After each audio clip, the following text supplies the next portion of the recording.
नमस्कार, आप देख रहे हैं न्यूज फ्लैश। मैं हूं आपके साथ नीतू शर्मा। बढ़ते हैं राजस्थान की खबरों की ओर। राजकीय महाविद्यालय बसेड़ी में राष्ट्रीय खेल दिवस के उपलक्ष्य में अखिल भारतीय विद्यार्थी परिषद की ओर से खेल प्रतियोगिताओं का आयोजन किया गया। इस अवसर पर हॉकी के जादूगर मेजर ध्यानचंद की जयंती पर उन्हें याद किया गया और विद्यार्थियों को उनके योगदान की जानकारी दी गई। भारत के महान खिलाड़ी मेजर ध्यानचंद के सम्मान में हर वर्ष 29 अगस्त को राष्ट्रीय खेल दिवस मनाया जाता है और उनके नाम पर देश का सर्वोच्च खेल सम्मान मेजर ध्यानचंद खेल रत्न पुरस्कार दिया जाता है। प्रतियोगिताओं में छात्र छात्राओं ने बढ़कर भाग लिया। छात्रा वर्ग की दौड़ में प्रिया शर्मा प्रथम, मधु द्वितीय और खुशबू तृतीय रही, जबकि छात्र वर्ग में जगन प्रथम, मोहित द्वितीय और राजकुमार तृतीय स्थान पर रहे। कार्यक्रम में महाविद्यालय प्रशासन का योगदान सराहनीय रहा। इस दौरान कार्यक्रम संयोजक रघु परमार सहित अविनाश, शिवांशु, सुमित, प्रियांशु सहित कुमारसन एवं एबीवीपी के कई कार्यकर्ता उपस्थित रहे।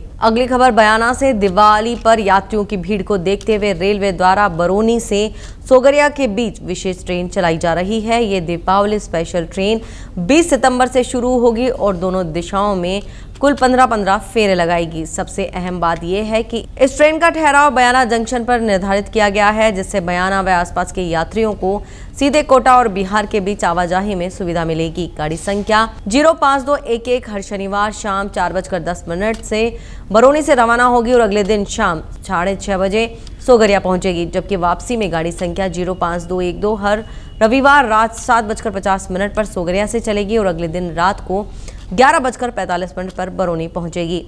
मोकामा, बख्तियारपुर, पटना, बयाना जंक्शन पर ठहराव होने से क्षेत्र के लोगों को यात्रा में बड़ी राहत मिलेगी। रेलवे प्रशासन ने यात्रियों से अपील की है कि वे यात्रा के दौरान रेलवे के नियमों और दिशा निर्देशों का पालन करें। केकड़ी से अगली खबर। पुलिस ने न्यायालय एडीजे नंबर 1 के तत्कालीन रीडर कमल किशोर भाटी पुत्र मोहनलाल भाटी निवासी बसिया थाना रायपुर हाल राम देवनगर बर जिला ब्यावर को गिरफ्तार किया है। केकड़ी शहर थाना अधिकारी कुसुमलता मीणा ने बताया कि आरोपी एक्सीडेंटल क्लेम के मामलों में पीड़ितों के नाम पर न्यायालय में जमा एफडी राशि को आदेश का दुरुपयोग करते हुए अपने खाते में डलवाकर गबन कर लिया करता था। मामले में आरोपी से रकम बरामदगी और अन्य बिंदुओं पर विस्तृत अनुसंधान जारी है। प्रकरण की शुरुआत तब हुई जब रेखा बनाम लाल खान मामले में 20 मार्च 2024 को क्लेमेंट द्वारा अवार्ड राशि का भुगतान कराने को लेकर न्यायालय में प्रार्थना पत्र प्रस्तुत किया गया। जांच में सामने आया कि क्लेमेंट की एफडीआर का भुगतान न्यायालय के आदेश के अनुसार 9 जनवरी 2020 को एसबीआई शाखा द्वारा सीधे कमल किशोर भाटी के खाते में कर दिया गया। उसने 2,96,452 रुपए के 2 अलग अलग डिमांड ड्राफ्ट बनाकर अपने खाते में डबलाकर गबन किया। इस आधार पर थाना केकड़ी शहर में भादस के तहत मामला दर्ज कर जांच शुरू की गई है। अतिरिक्त पुलिस अधीक्षक केकड़ी शिवराजमल मीणा और व्रताधिकारी केकड़ी हर्षित शर्मा के सुपरविजन में कार्रवाई की गई। पुलिस कार्रवाई टीम में शहर थाना अधिकारी कुसुमलता,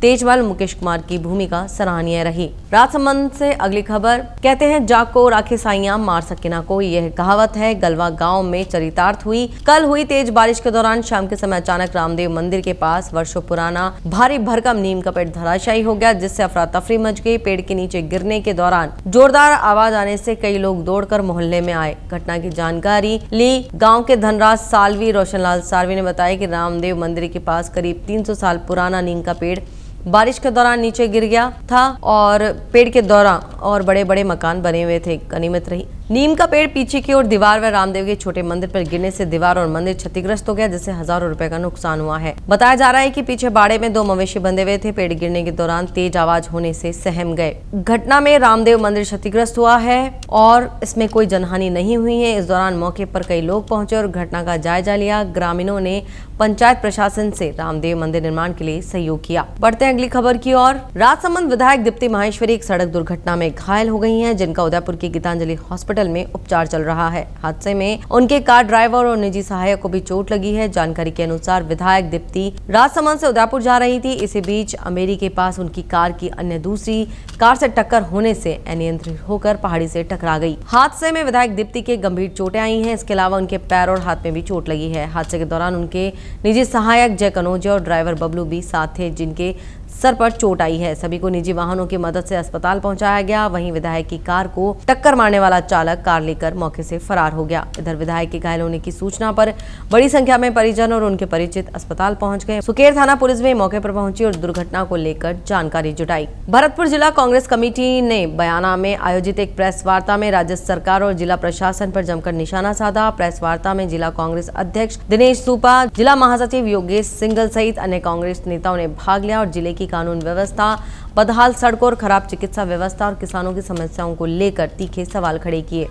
जिला अध्यक्ष दिनेश सूपा ने कहा कि बयाना सहित पूरे भरतपुर जिले में अपराधियों के हौसले बुलंद है। हाल ही में बिरमपुरा गांव से लौट रहे एक सराफा व्यापारी की गोली मारकर लूट की गई, जबकि इससे पहले भी इस तरह की वारदात में एक व्यापारी की हत्या हो चुकी है। उन्होंने कहा कि पुलिस प्रशासन पूरी तरह विफल साबित हो रहा है और बदमाशों में कानून का कोई डर नहीं रहा। सूपा ने भरतपुर की सड़कों की जर्जर हालत का मुद्दा उठाते हुए कहा कि डांग क्षेत्र की सड़कें वर्षों से टूटी पड़ी हैं, लेकिन सरकार मरम्मत तक नहीं करवा पा रही। उन्होंने पूर्व एसपी मृदुल कछवाहा के कार्यकाल की सराहना करते हुए कहा कि तब अपराधियों में डर था, लेकिन अब फिर से अपराध बढ़ते जा रहे हैं। जिला कांग्रेस महासचिव योगेश सिंघल ने कहा कि भरतपुर की चिकित्सा व्यवस्था पूरी तरह चरमरा गई है। अस्पताल में मरीजों का इलाज नहीं हो पा रहा, लोग भटकने को मजबूर है। सिंघल ने बताया कि हाल ही में बारिश से किसानों की फसलें बर्बाद हुई है, लेकिन सरकार न तो मुआवजा दे रही है, न अब तक गिरदावरी करवाई गई है। कांग्रेस प्रतिनिधि मंडल ने प्रशासन से मिलकर समस्याएं रखी, लेकिन कोई समाधान नहीं निकला। प्रेस वार्ता के दौरान कांग्रेस नेताओं ने संकेत दिया कि अगर प्रशासन और सरकार ने जनता की समस्याओं पर ध्यान नहीं दिया तो पार्टी आगामी दिनों में जन आंदोलन छेड़ेगी।